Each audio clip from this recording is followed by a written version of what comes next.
Perfume da traição. Um duelo no coração de São Paulo. Atenção! Se você gosta de drama, justiça poética e reviravoltas inesperadas, inscreva-se neste canal agora mesmo e curta para não perder o impactante desfecho desta história. O duelo no coração de São Paulo. À noite no reservado do Santuário, um dos restaurantes mais exclusivos e discretos de São Paulo, cheirava a mais do que história e fortuna. Cheirava a um vinho de safra rara que valia fortunas, a segredos sussurrados entre famílias tradicionais e, sobretudo, a um poder tão denso que quase podia ser cortado com uma faca de prata. Na cabeceira, sentava-se Juliano Torres, um homem esculpido em mármore, o menino de ouro bilionário das finanças. Ao seu lado, sua esposa, Isabela Castro, a mulher cujo sobrenome era Dona do Mármore, e à frente deles, resplandecendo com ambição e champanhe, Laura Monteiro, a protegida de Juliano.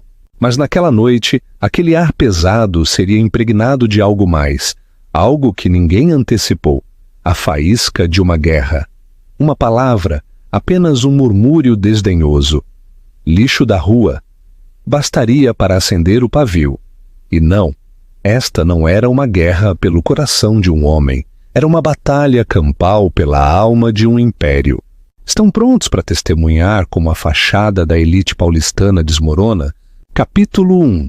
A Torre e o Trono de Obsidiana. A sala de reuniões no 88º andar da Torre Global Castro, o arranha-céu mais imponente da Avenida Faria Lima, estava desenhada para incutir respeito, se não terror. Era uma caverna de cristal e cromo, dominada por uma única laje de obsidiana polida de 15 metros de comprimento, que servia como mesa. Dali, a vista era um panorama divino de São Paulo, um lembrete constante para as 12 pessoas sentadas de que elas não estavam no mundo, mas acima dele. Na frente daquela mesa, um trono moderno, sentava-se Isabela Castro, presidente e CEO da Castro Global. Ela não era uma mulher bonita no sentido efêmero e superficial da moda atual. Ela era uma mulher imponente, de uma beleza atemporal, uma presença que se gravava na memória. Seu cabelo escuro, preso em um coque severo, emoldurava um rosto esculpido com uma determinação férrea. Vestia um impecável tailleur sob medida loropiana, da cor de uma tempestade iminente sobre a Serra da Mantiqueira. Sua única joia era um pesado anel de platina com o selo de seu bisavô, o fundador daquele banco que havia evoluído para se tornar aquele colosso global de capital privado. Ela estava ouvindo. Sua quietude era sua arma mais potente. Enquanto os outros membros da junta, velhas fortunas com séculos de história e novos tubarões sem escrúpulos, debatiam os detalhes de uma aquisição de 40 bilhões dólares no setor de energia sustentável. Isabela simplesmente observava, absorvia os dados. O homem que batucava sua caneta estava nervoso. A mulher que verificava constantemente o telefone estava entediada. E o homem que discutia mais alto, Dr. Barreto, era o elo mais fraco. As projeções são fracas, Isabela, retrucou Barreto com o rosto vermelho. Estamos comprometendo capital que poderia ser melhor utilizado no fundo Torres Capital.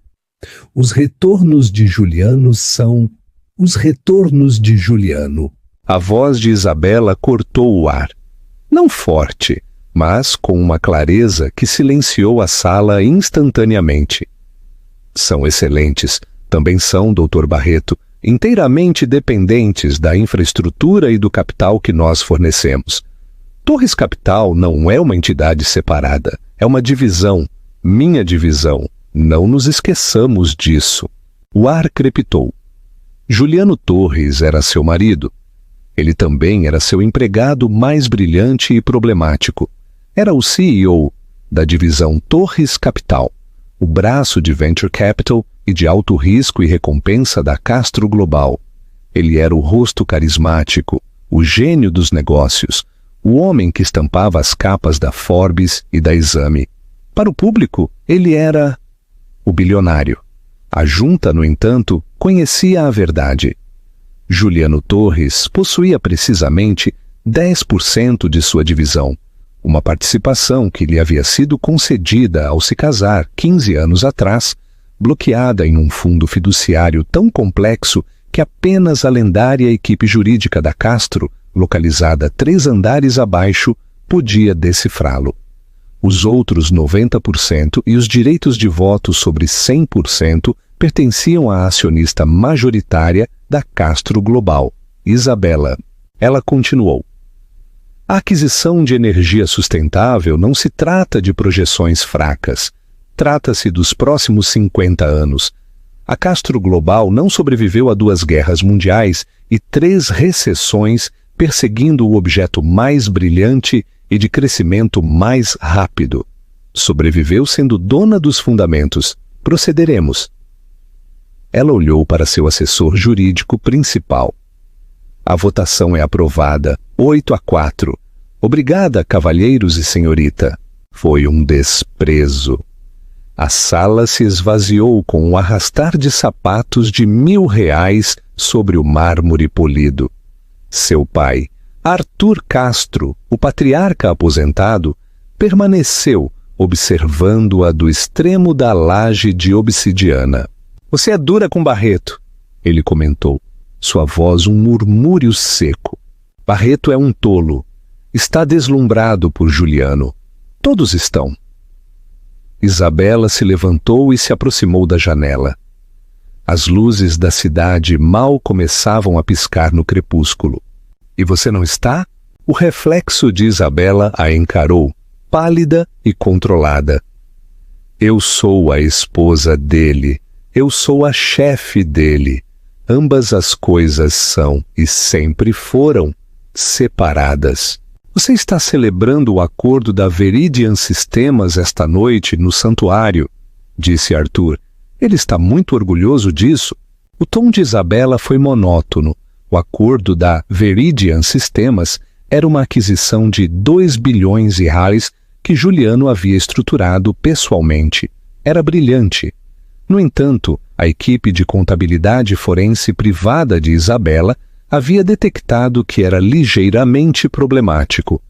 Havia irregularidades, empresas fantasmas usadas como intermediárias, um preço de compra final que parecia inflacionado em cerca de R$80 milhões e uma nova consultora na folha de pagamento. Uma consultora chamada Laura Monteiro. Ele a está trazendo, disse Arthur. Isabela se virou. Seu pai sabia, é claro que ele sabia. Ele era Arthur Castro. Sua rede de informações era lendária. Ele pensa que ela o está aconselhando, disse Isabela, a palavra aconselhando com um gosto de cinza. Ela é esperta, graduada pela Wharton. Aparentemente foi fundamental no acordo Veridian. Ela tem 28 anos, Bela, e não é esperta. É uma navalha. Ele está brincando com um objeto muito afiado e está fazendo isso em nossa casa. Ele não vê como nossa casa, pai. Ele vê como a dele. Ele se esqueceu dos fundamentos. Então você deve lembrá-lo. Arthur se levantou, aproximou-se e beijou sua testa. O nome Castro não é um troféu, Isabela. É uma responsabilidade e uma arma. Não deixe que ele, nem a protegida dele o manchem. Aproveite seu jantar. Isabela permaneceu na janela muito depois que ele partiu. Ela pensou em seu casamento. Havia sido uma sociedade, uma fusão do legado de sua família e da ambição crua e ilimitada dele. Ela amava a energia dele, o fogo. Ele amava o poder dela, a estabilidade. Funcionou, até que parou de funcionar. Durante o último ano, a divisão Torres Capital havia se tornado uma caixa preta. Juliano havia se tornado distante, seu telefone sempre virado para baixo, suas noites cheias de reuniões urgentes. E então havia Laura Monteiro. Isabela a havia visto, um vislumbre de cabelo ruivo, uma risada rápida e desdenhosa em um evento da empresa. Era o tipo de mulher que confunde ambição com inteligência e audácia com poder. Isabela verificou seu relógio. 7:30 da noite. A reserva era às 8:30. Ela pressionou o interfone de sua assistente. Peça para Santos trazer o carro. E Alice, ligue para o Pinheiro Neto Advogados. Diga a eles que quero o arquivo do Acordo Torres em minha mesa, a versão não editada. Sim, aquela com a seção 7. Uma calma fria e metódica a dominou. Esta noite não era apenas uma celebração. Era um acerto de contas. Juliano estava construindo sua própria narrativa, uma onde ele era o rei, e ela era a rainha tranquila e de apoio. Esta noite, ele seria lembrado de quem era o dono do castelo. Capítulo 2. O banquete do traidor. O santuário não era um restaurante. Era um santuário, escondido em uma antiga abóbada de banco do século XIX, restaurada no coração dos jardins. Não tinha placa, nem site, e dizia-se que a lista de espera era de 3 anos. A única forma de entrar era através de uma recomendação pessoal de um de seus exclusivos clientes de alto patrimônio. Naturalmente, a família Castro tinha uma reserva permanente. Quando Isabela chegou, o maître d'hôte, um homem chamado Antônio, que parecia um diplomata, cumprimentou-a não com uma reverência bajuladora, mas com um olhar de respeito silencioso e profundo. Senhora Castro, um prazer. Seu grupo está na sala do banqueiro. Obrigada, Antônio. Meu marido? O Sr. Torres chegou há algum tempo. Disse Antônio, seus olhos piscando por uma fração de segundo. Um piscar de... aviso? Ele está se divertindo. Isabela assentiu com um pequeno e tenso sorriso nos lábios. Tenho certeza que sim. Santos, seu chefe de segurança, um homem alto e silencioso, que parecia talhado em uma montanha, a acompanhou até as pesadas portas de bronze dourado do reservado. Ele se afastou e Isabela entrou. A sala do banqueiro era íntima, projetada para 10 pessoas. Um lustre de cristal gotejava luz sobre uma mesa posta, com talheres de prata maciça e delicada porcelana pintada à mão. Na mesa estavam os principais players do Acordo Veridian, 2 banqueiros do BTG Pactual, o ex-CEO da Veridian e Juliano. E ao lado de Juliano, no assento que deveria ter sido o de Isabela, estava Laura Monteiro. Ela usava um vestido vermelho, um tom tão brilhante e agressivo que era praticamente uma declaração de guerra. Era decotado e ela se inclinava para o espaço de Juliano, sua mão repousando familiarmente em seu antebraço, enquanto ria de algo que ele havia dito. A sala ficou em silêncio quando Isabela entrou. Juliano se levantou de um salto, seu rosto uma máscara de charme praticado, mas seus olhos arregalados com um vislumbre de pânico puro e inalterado. Isabela, querida, você está aqui. Ele se apressou para beijá-la na bochecha. Parecia uma pedra fria. Juliano! Sua voz era uniforme. Ela dirigiu seu olhar para a mesa. Cavalheiros, um prazer revê-los. Roberto, parabéns pela venda. Confio que os termos foram satisfatórios. Roberto, o ex-CEO, um homem de cerca de 60 anos, levantou-se rapidamente. Senhora Castro, inteiramente. Seu marido é uma força da natureza. O sorriso de Isabela não chegou aos olhos. Ele é, de fato. Seu olhar finalmente pousou em Laura Monteiro. A mulher mais jovem não havia se levantado. Permaneceu sentada, bebendo seu champanhe, sua expressão uma mistura cuidadosa de arrogância e diversão. Ela estava avaliando Isabela, e um moque rápido e desdenhoso apareceu em seus lábios.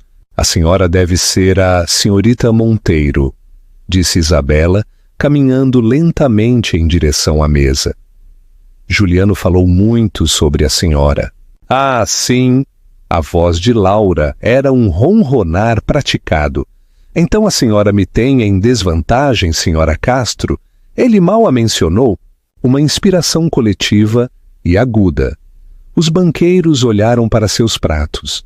O ex-CEO, de repente, se sentiu fascinado pela carta de vinhos.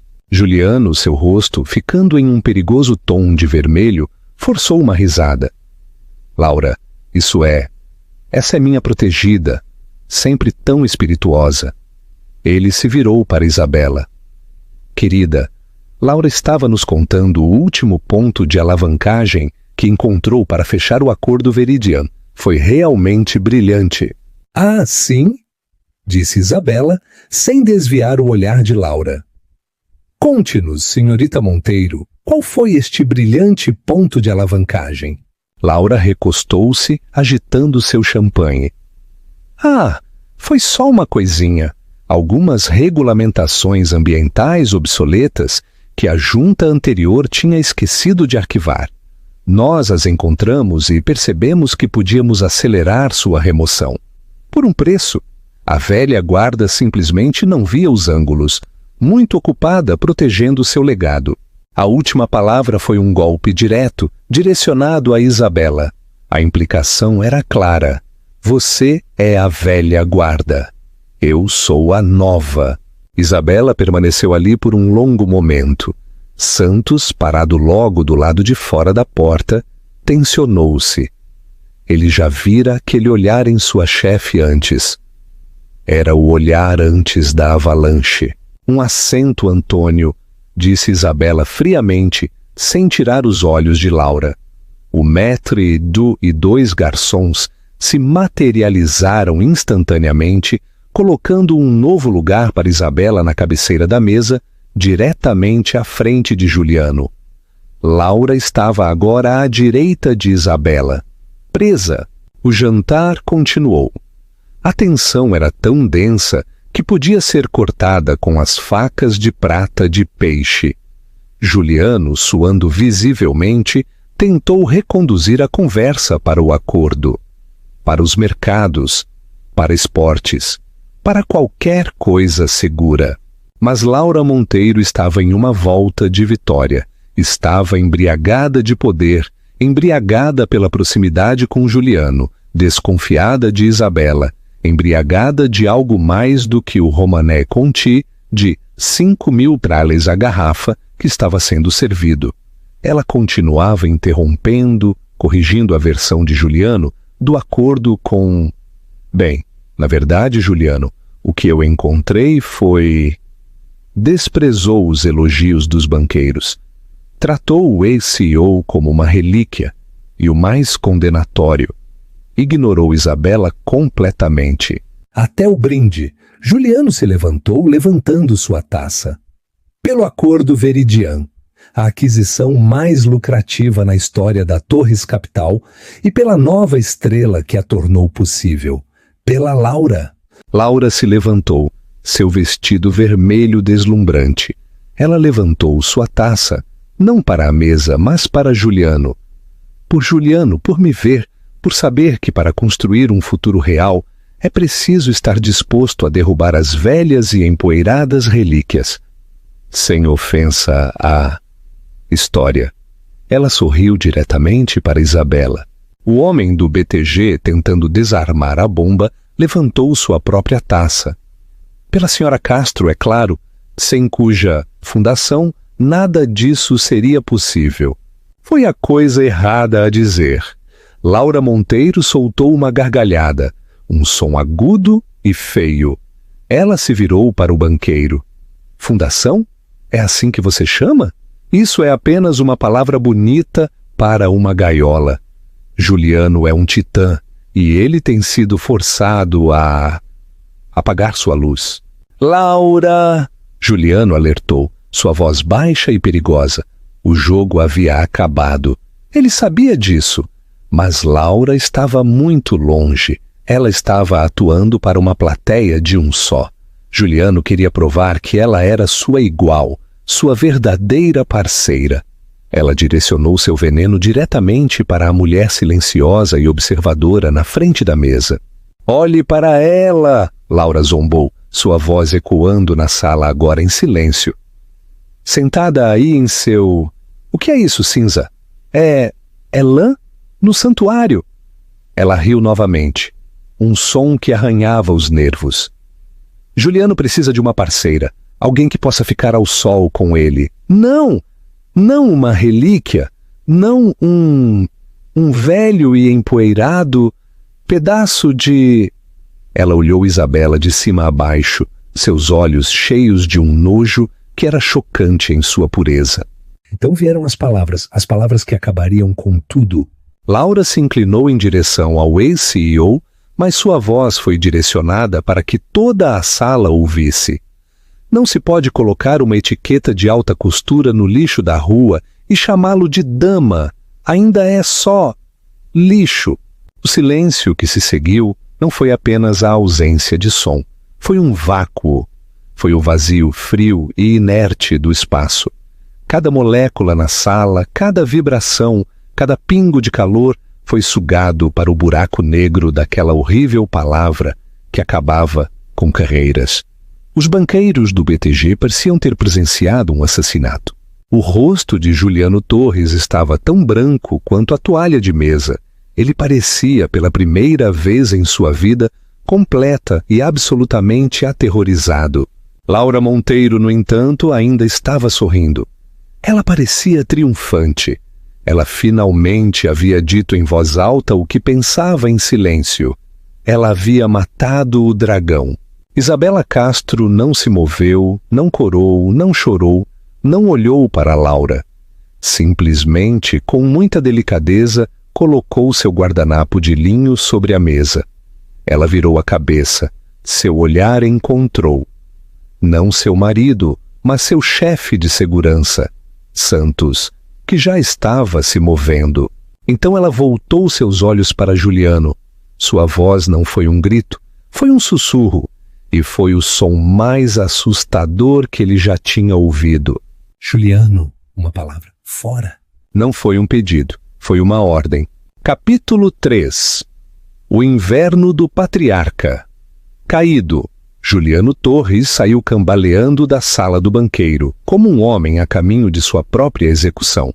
Suas pernas estavam dormentes, o sangue rugia em seus ouvidos tão alto que ele mal conseguia ouvir a risada fraca e triunfante de Laura, que claramente acreditava ter vencido. A tola, ele pensou, a estúpida, suicida tola.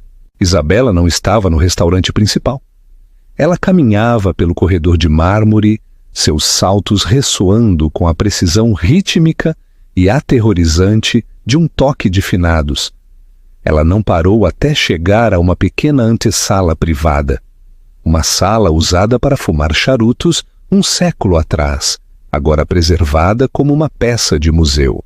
Santos estava guardando a porta. Seu rosto, uma máscara impassível. Ele a fechou atrás de Juliano, deixando-os a sós. A sala estava escura, revestida em mogno rico.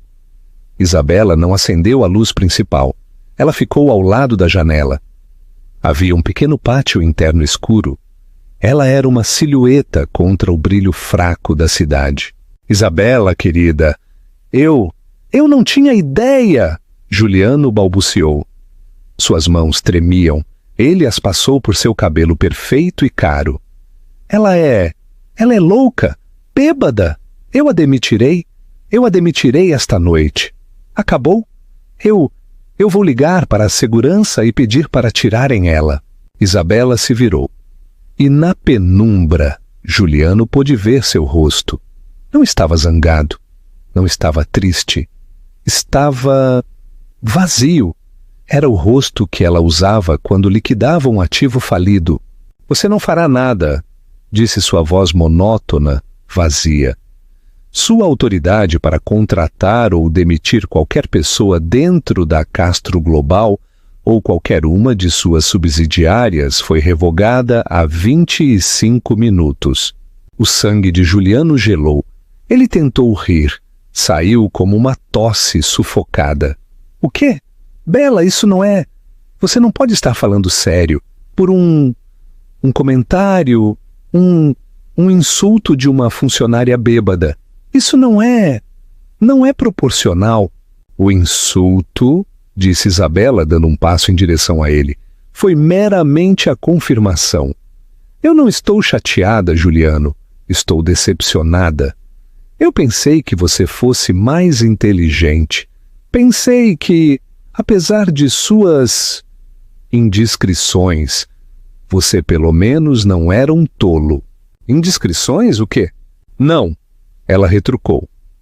E pela primeira vez, um vislumbre de aço apareceu em sua voz. Não insulte minha inteligência negando. Laura Monteiro, sua amante, há 8 meses, desde o retiro em Trancoso, Bahia. A boca de Juliano secou. Como? Como você, o negociador brilhante à força da natureza?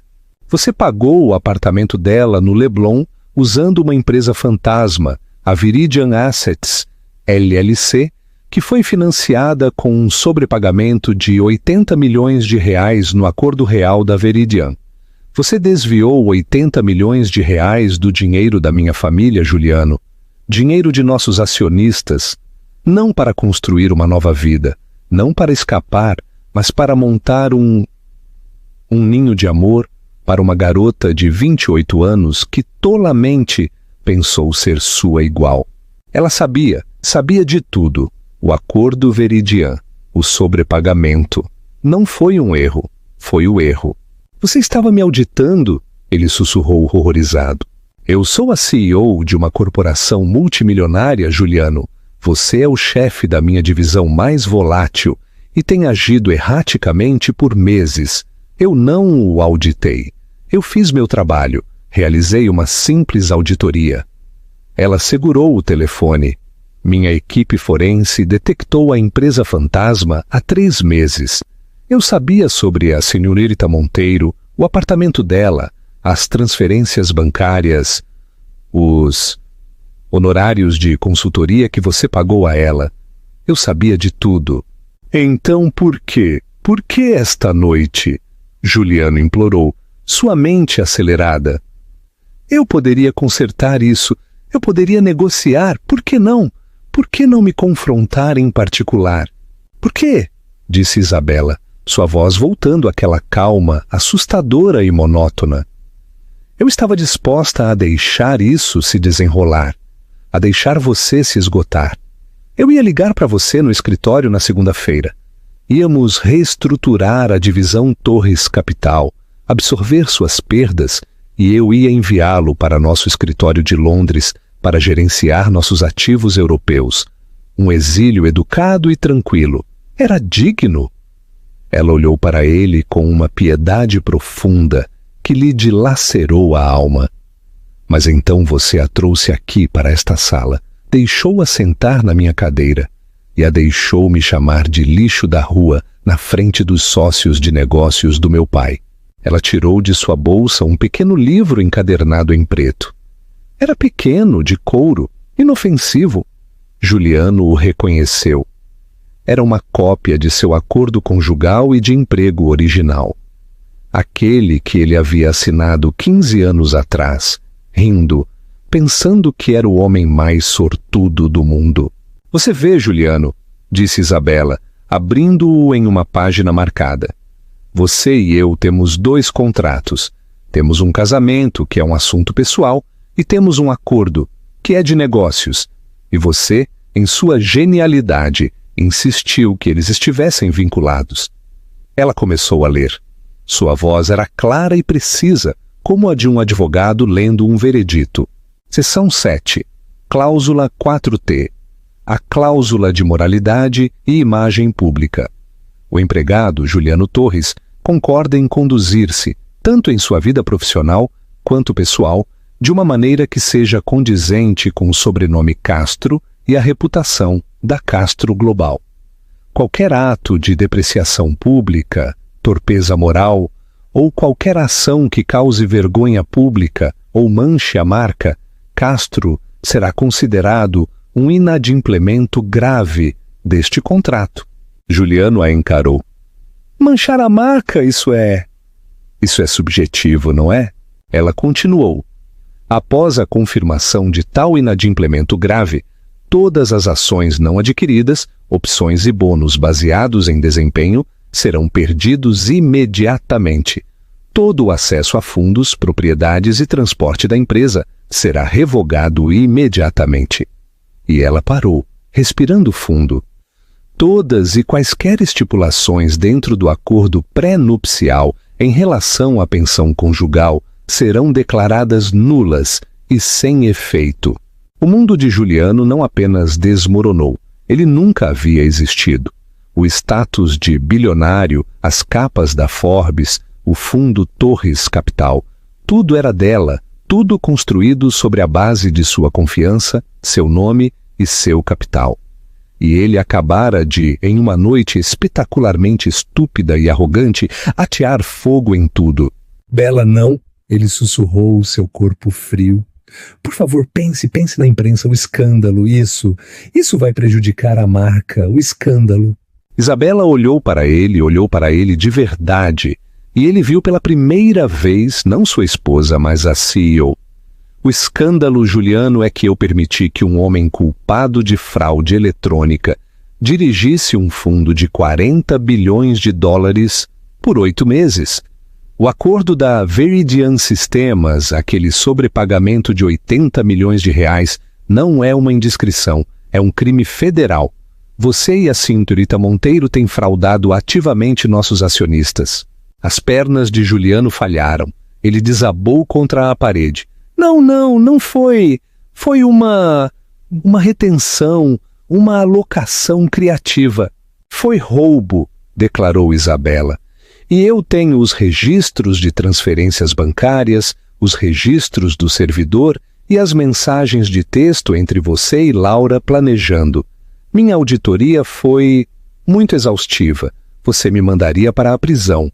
Estou considerando, disse Isabela. Mas por enquanto, estou apenas cancelando o seu contrato. Ela bateu no livro preto. Aquele que você infringiu. Ela caminhou até a porta e a abriu. Santos estava parado ali. Juliano, ela disse, sem olhar para trás, você está demitido. Isabela, espere! Ele gritou avançando. Santos, disse Isabela sem olhar para trás. O grande homem de segurança se colocou entre Juliano, bloqueando seu caminho. Senhor Torres, seu carro não o está mais esperando. Seu acesso ao prédio foi revogado e suas contas corporativas estão congeladas. Devo escoltá-lo para fora das instalações. Você não pode fazer isso! Rugiu Juliano, seu terror finalmente se transformando em raiva. Esta é a minha empresa. Meu nome está nela. Não, Juliano. A voz de Isabela veio do corredor enquanto ela se afastava, com calma. Voltando à sala do banqueiro, seu nome estava no papel timbrado, mas o senhor acaba de ser apagado. Juliano observou Isabela se afastar, suas costas retas, seu passo sem pressa. O som de seus saltos desapareceu no mármore e ele ficou sozinho na sala revestida de mogno com santos. O homem de segurança era um muro de músculo impassível. Você não pode estar falando sério, disse Juliano, tentando recuperar um pingo de sua antiga presença imponente. Santos, eu contratei você ou aprovei seu orçamento. A senhora Castro assina meus cheques, senhor, disse Santos, sua voz um murmúrio baixo. Por favor, venha comigo. Não! Gritou Juliano, empurrando-o. Eu preciso falar com ela! Eu preciso consertar isso! Ele irrompeu de volta para o corredor. Pôde ver a entrada da sala do banqueiro. Pôde ouvir vozes. Ele se dirigiu a ela. Pronto para... Para quê? Implorar? Gritar? Ele não sabia. Tudo o que ele sabia era que sua vida inteira estava evaporando. Quando ele chegou à porta, Antônio, o maître d', se colocou em seu caminho. Antônio era um homem pequeno e delicado, mas manteve-se firme, com a autoridade de um general. Senhor Torres, temo que não possa permitir que o senhor volte a entrar na sala privada. Saia da frente, Antônio. Este é o meu jantar. Não, senhor, disse Antônio, sua voz firme, mas educada. É o jantar da senhora Castro. Ela solicitou privacidade e ela pagou a conta. A mão de Santos pousou no ombro de Juliano. Foi um toque suave, mas tinha o peso inabalável do granito. Senhor, a entrada dos fundos, por favor. Não vamos dificultar. Dificultar? Juliano se virou, seus olhos arregalados. Minha esposa acabou de... Ela acabou de... Ele nem conseguia dizer isso. Ele foi meio arrastado, meio escoltado, por um labirinto de cozinhas de aço inoxidável, passando por chefes e ajudantes de garçom que ignoravam deliberadamente o espetáculo de um homem em um terno Brioni de 20.000, sendo levado à força pela saída de serviço. Santos o empurrou através de um conjunto de portas duplas, e Juliano tropeçou em um beco sujo, o ar denso com o cheiro de graxa de cozinha e lixo. Era um contraste brutal e chocante, com o ar perfumado do santuário. Meu carro! Ofegou Juliano ajeitando o terno. O Bentley está bem ali na frente. Não, senhor. O Bentley é propriedade da empresa. Foi retirado pelo gerente de frota há 30 minutos, disse Santos, olhando para o relógio. Seu chofé, Miguel, também é propriedade da empresa. Está levando a senhora Castro para casa. Uma chuva fria e forte começou a cair. Juliano olhou para Santos com descrença. Você vai me deixar aqui em um beco? Minhas instruções são vê-lo fora das instalações, senhor. O senhor agora está fora das instalações. Santos olhou para ele, não com malícia, mas também não com simpatia. Eu recomendaria que o senhor ligasse para um amigo. Santos voltou para dentro e a porta de metal se fechou com um clique, o som ecoando no beco estreito. Juliano Torres, o menino de ouro bilionário, o titã do Leblon, estava parado sozinho na chuva, em um beco cheio de lixo. Ele apalpou seu telefone e ligaria para um Uber. Não, ligaria para um carro preto. Ele iria para o apartamento, aquele que ele compartilhava com Isabela, o apartamento dele, a enorme penthouse no Parque Ibirapuera. Ele ainda tinha suas chaves.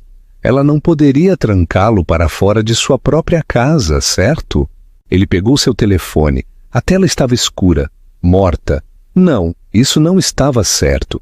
Ele o havia carregado antes do jantar. Ele segurou o botão de ligar. Nada. Então ele percebeu. Não era o telefone dele, era um telefone da empresa, assim como o carro, o chofer, a vida. Ele olhou para a fina faixa de céu escuro. Não, ele sussurrou. Ele tinha seu cartão de crédito pessoal, aquele que ele tinha desde a faculdade. Ele iria para a rua principal e pediria um táxi. Ele caminhou até o final do beco, seus sapatos de couro italiano feitos à mão, espirrando em uma poça suja. Ele saiu para a rua, encharcado e trêmulo. Ele levantou a mão para um táxi. Alguns passaram em alta velocidade, com as luzes de fora de serviço acesas. Finalmente, um parou. Ele entrou pingando. A Torre Castro, Faria Lima com jardins. Ele latiu. O taxista, um homem com um sotaque forte, olhou para ele pelo espelho retrovisor. Essa é uma boa construção. Tem dinheiro? Minha máquina está quebrada. O sangue de Juliano gelou. Dinheiro? Ele apalpou seus bolsos. Ele tinha seu prendedor de dinheiro, um fino clipe de platina. Vazio. Ele havia usado seus últimos R$100 para... Para quê? Ele não conseguia se lembrar.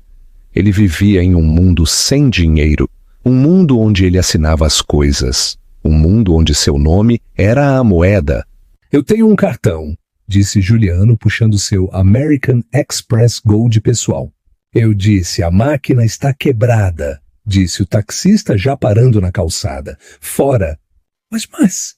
Juliano Torres foi expulso de um táxi a 2 quadras do santuário. Ele ficou na rua, a chuva batendo em seu cabelo.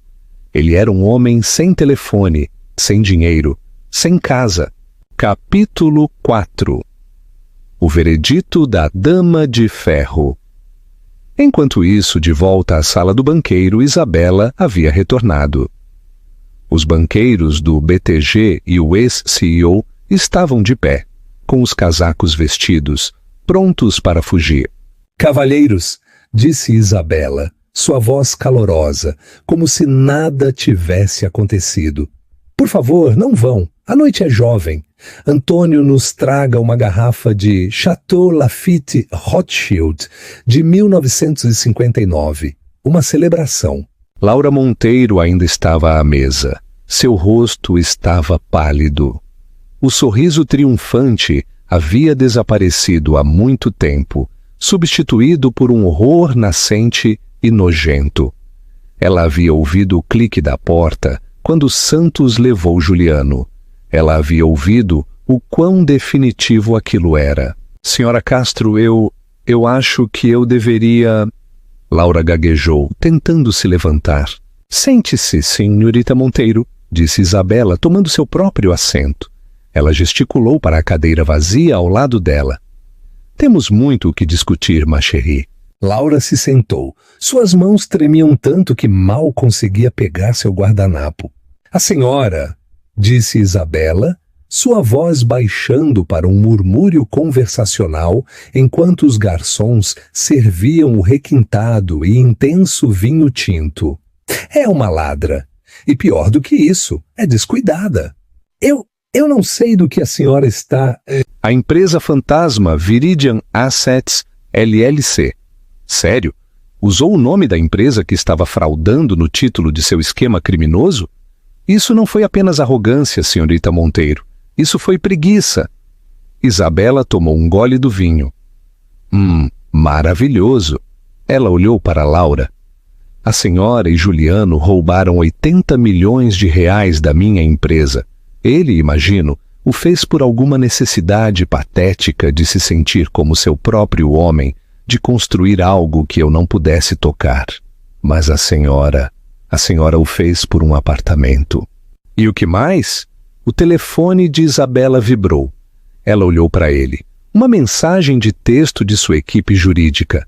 Ah, disse um pequeno sorriso frio tocando seus lábios. Aqui estamos. As transferências bancárias. Um pingente de diamante rosa de 2 quilates da Graf. Uma entrada em um Maserati. E, oh meu Deus, 50 mil euros transferidos para um doutor Simon Roth em uma clínica privada na Suíça. O rosto de Laura passou de pálido para um branco fantasmagórico e mosqueado. A senhora não é apenas uma ladra, disse Isabela, sua voz cheia de um repentino e profundo nojo. A senhora é um clichê. A senhora é o lixo da rua que se apressou em nomear. Poderia ter aspirado a algo melhor. A senhora não pode, sussurrou Laura com lágrimas nos olhos. Juliano me ama.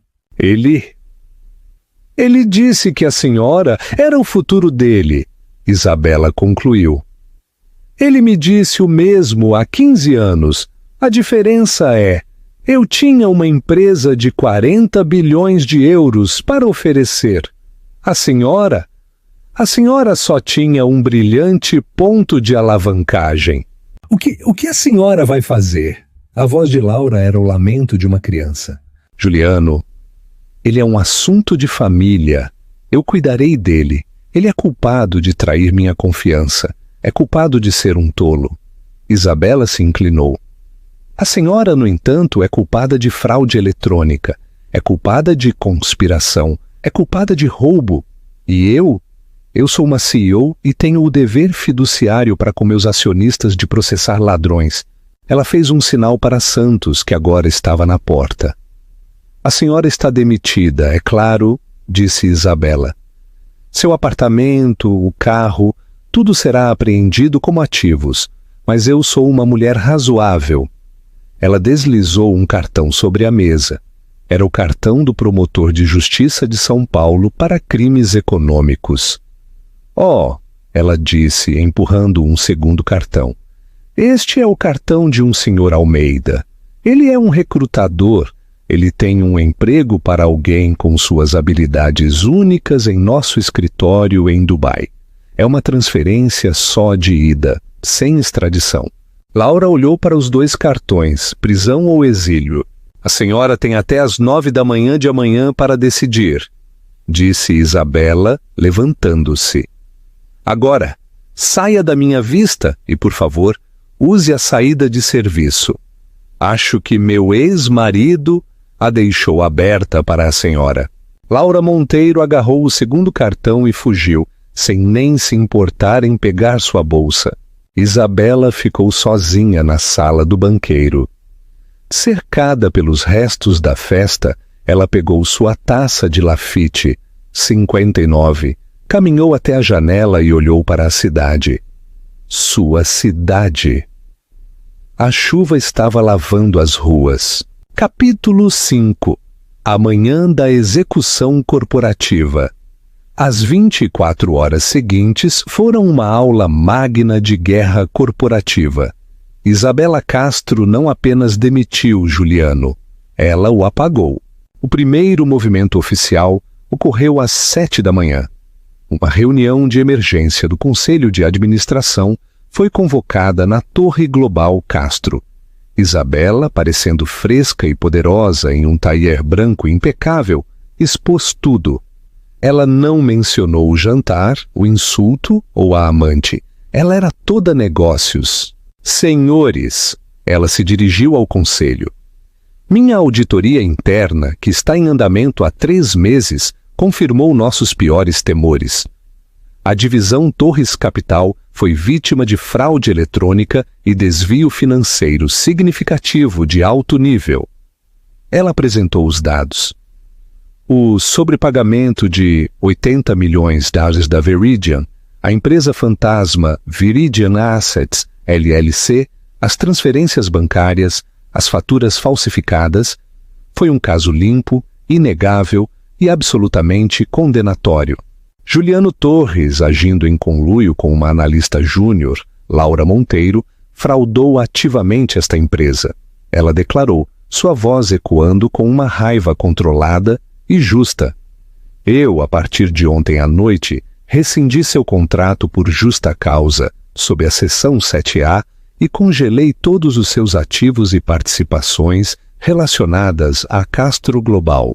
A senhorita Monteiro foi tratada.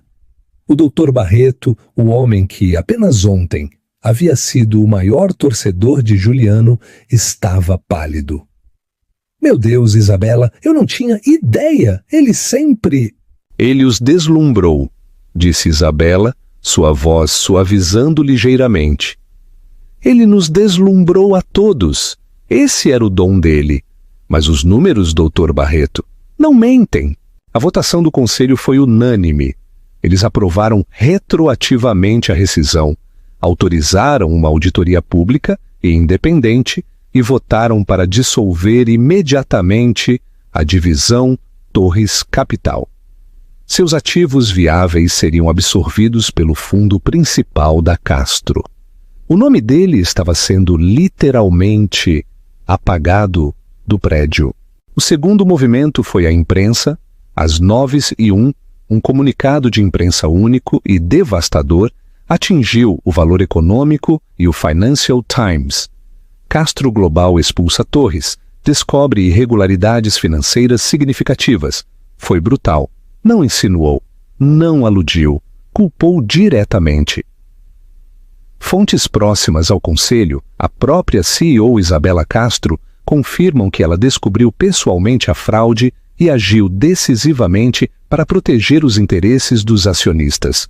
O Conselho deu à Sra. Castro seu apoio total e inequívoco. Em um único movimento, ela havia definido a narrativa. Este não era um divórcio bagunçado, era uma CEO limpando a casa. Ela não era a vítima, era a heroína. Juliano, enquanto isso, acordou às 9h05 com seu rosto em todas as redes de notícias financeiras. Juliano Torres, o titã de papel. Status de bilionário. Fraude.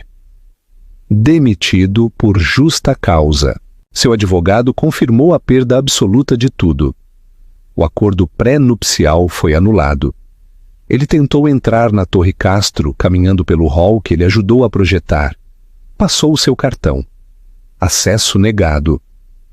Um guarda que ele não reconheceu o deteve e leu um bilhete. O Sr. Torres não é mais um empregado. Solicita-se que o senhor se retire das instalações. Seu pânico se transformou em humilhação pública enquanto ele fugia.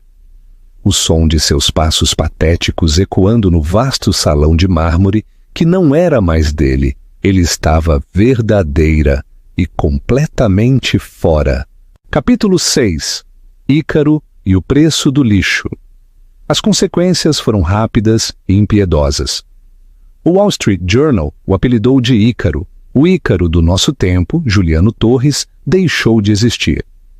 Ele tentou ligar para seus amigos. Eles se recusaram a atender. Ele estava sem dinheiro, sem telefone e sem casa. Ele usou seus últimos reais para uma passagem de ônibus de volta ao lugar do qual ele passou a vida inteira tentando escapar. A humilde cidade de Ouro Preto, Minas Gerais. Laura Monteiro pegou o segundo cartão. Ela deixou São Paulo em um voo matinal, aceitando o exílio e a nova identidade paga por Isabela. Ela se tornou um fantasma. Sua carreira, seu nome, seu futuro, tudo apagado. O insulto de lixo da rua tornou-se o epitáfio de sua carreira. Isabela, enquanto isso, experimentou um renascimento. A narrativa da esposa tranquila e de apoio se quebrou. Em seu lugar estava a Castro de Ferro. Ela vendeu os ativos de Juliano, incluindo a penthouse de mau gosto, e mudou-se para a magnífica e digna Casa de Pedra Calcária, no bairro dos Jardins. Capítulo 7. A Fresta de Misericórdia. 3 meses após o jantar. Isabela estava em seu novo escritório quando sua assistente anunciou: Senhora Castro, há um senhor Roberto Torres aqui para vê-la. Um Roberto Torres, de Ouro Preto. Ele diz que é o pai de Juliano. Entrou um homem de cerca de 60 anos, com um rosto gentil e cansado, e os olhos preocupados de um diretor de escola aposentado. Ele era a antítese de Juliano. Senhora Castro, obrigado por me receber. Eu não estou aqui por dinheiro. Eu estou aqui para me desculpar pelo que meu filho fez à senhora, ao nome de sua família. Eu o criei melhor. Aquele ladrão não é o garoto que eu criei. O homem, um homem decente, chorou. Isabela sentiu uma pontada, não de pena por Juliano, mas de profundo respeito por este pai. Senhor Torres, ela disse, sua voz suave, o senhor não tem nada pelo que se desculpar. Seu filho tomou suas decisões. Ele quer se desculpar, sussurrou Roberto. Não, disse Isabela, não pelo meu bem, mas pelo dele. Ele não pode ser perdoado por mim. Ele tem que aprender a viver com o que fez. Ele precisa encontrar seu próprio perdão. O meu é irrelevante. Ela entregou um cartão a Roberto. Este é o meu médico pessoal. Um Dr. Marcelo Ribeiro é o melhor. Seu filho não é um criminoso, Sr. Torres. Ele é, como o senhor disse, um rapaz doente, perdido. Ele precisa de ajuda. Isabela se levantou. E, Sr. Torres, a auditoria foi concluída. Os Os 80 milhões foram recuperados de fontes anônimas. Ela havia, em silêncio, reposto o dinheiro de sua própria conta pessoal para evitar a sentença de prisão de Juliano. As acusações de fraude foram reavaliadas. Parece que foi um grave erro de gestão de fundos, mas não criminal. O caso está encerrado. As pernas de Roberto Torres vacilaram. A senhora! Por quê? Por quê? Por quê? Disse Isabela, voltando para a janela. O senhor é um bom homem. E o senhor já sofreu o suficiente. Meu contrato era com ele, não com o senhor. Roberto sussurrou. Deus abençoe. Isabela o dispensou. No final, ela havia demonstrado misericórdia. Não por Juliano, mas por um bom pai. E por si mesma. Ela estava livre. O final significativo. 6 meses depois, Juliano Torres era uma nota de rodapé, esquecida, trabalhando como assistente de bibliotecário em Ouro Preto. Isabela Castro, no entanto, havia se tornado uma lenda. Ela dissolveu a tóxica divisão Torres Capital e lançou o Fundo Legado Castro. Este novo fundo de 50 bilhões, focado em investimentos fundamentais e sustentáveis, foi um sucesso massivo. Isabela redefiniu o verdadeiro poder, não como um sacrifício frio, mas como a coragem de proteger sua fundação e humanidade. O que Juliano e Laura viram como uma relíquia empoeirada era, na verdade, uma fortaleza, e eles eram os que eram dispensáveis. Interação com a audiência e chamada à ação. Esta é a classe de drama que acontece todos os dias nas salas de reuniões ocultas dos poderosos. Curta se você acha que Juliano e Laura mereceram seu destino. E se Isabela tomou a decisão certa no final. Compartilhe este vídeo com alguém que ama uma história onde o verdadeiro chefe finalmente se levanta e assume o controle. E o mais importante, inscreva-se neste canal. Descobrimos os dramas da vida real mais incríveis toda semana. Comente abaixo. Quem foi o verdadeiro vilão, Juliano ou Laura? A misericórdia de Isabela para com o pai foi uma fraqueza ou um sinal de sua verdadeira força? Vamos conversar.